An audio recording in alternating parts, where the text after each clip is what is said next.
If agency and communion are the two fundamental human social motivations, as I talked about in a previous video, then attention is the fundamental currency of human social interactions. This is something that I first realized through Idries Shah. Really interesting, talk about him more in future videos, but I've read several of his books. This one might be my favorite. And while there's a lot that's good about it, the thing that makes it strong contender for my favorite is one chapter that is 4 pages long called On Attention. And basically, he's arguing almost all human social interactions are about giving, receiving, or seeking attention. But generally, people aren't aware that's what they're doing. And so that can be mistargeted. And obviously, there's at least 2 ways. One is you're spending attention poorly, but most of this chapter is about the risks of seeking and receiving the wrong kind of attention. And I've been thinking about this because of 2 books that I read recently. One of them is this collection of essays by C.S. Lewis. And then this one, I was not expecting much. This is a new book with a title that sort of raised eyebrows. Focus on Amazon and Tesla, which raised my eyebrows. And I started reading it, and I'm like, oh, this is really interesting. So I'll talk about both of these in connection to some other stuff. With this one, basically he's arguing, so humans, as a species, we can't function without other people, like in a lot of ways. And with social species, you always have a pecking order, you always have status. And so human social interactions are frequently about status games that people don't realize they're playing or won't acknowledge they're playing. And this is about how to build organizations that discourage and defeat those status games, basically, is the idea of this book. But if you think about it, status games are basically a way of getting other people's attentions on you, right? Status is essentially a certain form of attention. And so the question is, if you're getting status, what are you doing with it? And obviously, as an animal, one answer is it improves your health and it improves your reproductive odds. But we're also complicated beings who have other goals and that often override those things. And so how do you prioritize what you actually want to do?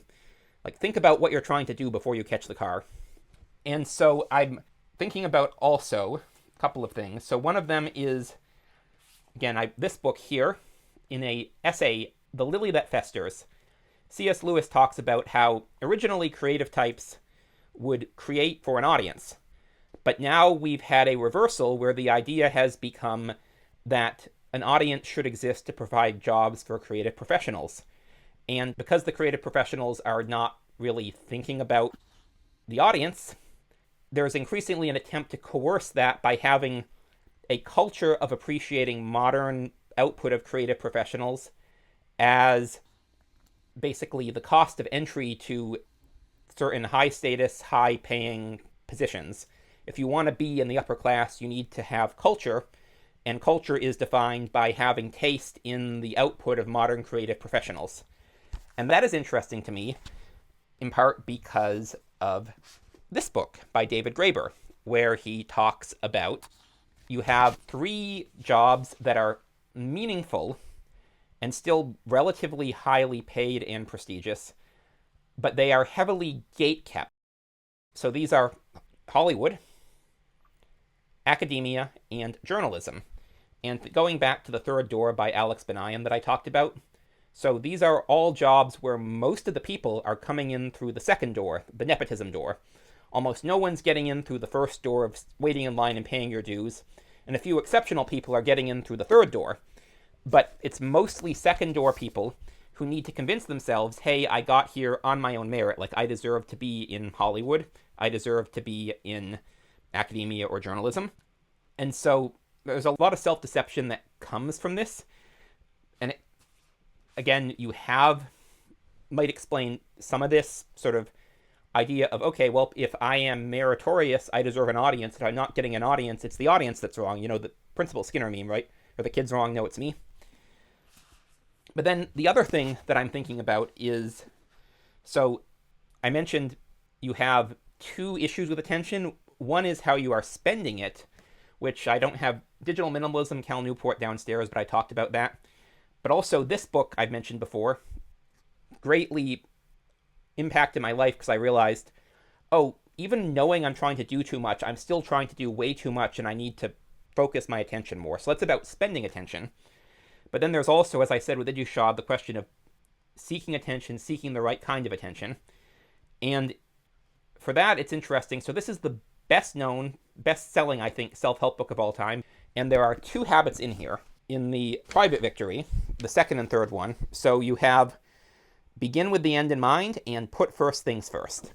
And so begin with the end in mind is basically about trying to understand, okay, if I'm getting attention, if I'm seeking attention, what is my purpose in doing this? And then putting first things first is basically, how do I spend attention? And so I just wanted to, I don't really have a big thesis here, but it's just, this is interesting to me because although I realized it after reading Idries Shah, reading this book and this one have got me thinking a lot more about the implications, well, really one essay in this book, and how it connects to some other books, of what it means that we treat attention as a currency, but we don't know that we're doing it. And that's sort of interesting to me. As a small YouTuber, I've had a few people who subscribe to my channel and then unsubscribe, and what they're obviously doing is they're hoping I'm going to sub for sub, which I'm not going to do because I'm trying to, I want to build an audience. I'm not expecting to make a living doing this, but I am trying to actually figure out how to make content that an audience wants. But this is something that actually, so I've talked about this book twice, The Anxious Generation by Jonathan Haidt. And one of the things he talks about is one of the traps of social media is giving like for like attention, where you have a lot of people feigning interest or trying to even have interest in other people, mostly to get attention back, which is not healthy as a way to spend attention. It's also, if you're going to be a creative, again, it's not, okay, I'll read you if you read me, or whatever, which is one of the things C.S. Lewis mentioned here, is that someone said that the only people reading modern poetry are professional poets. So with the channel, obviously, it's like I'm trying to figure out how to make content that will get me an audience, that an audience wants, as opposed to, okay, how do I make the audience like what I'm making? But I also am expecting whatever I do, it's not going to have a huge audience, but that's fine for the goals I'm trying to achieve. I'm not trying to be a professional YouTuber here, or a professional blogger on my Substack. I'm trying to use these to get enough of an audience that I can test my ideas to try to then refine and or get support for launching other projects that I would expect to make money for. And so I already sort of have the end in mind with, this is why I'm trying to seek attention. And it's not about the attention itself per se. But anyway, that's it for today. I'm Magpie. Thanks for watching. Thanks for giving me your attention. And I'll hopefully see y'all in the next one.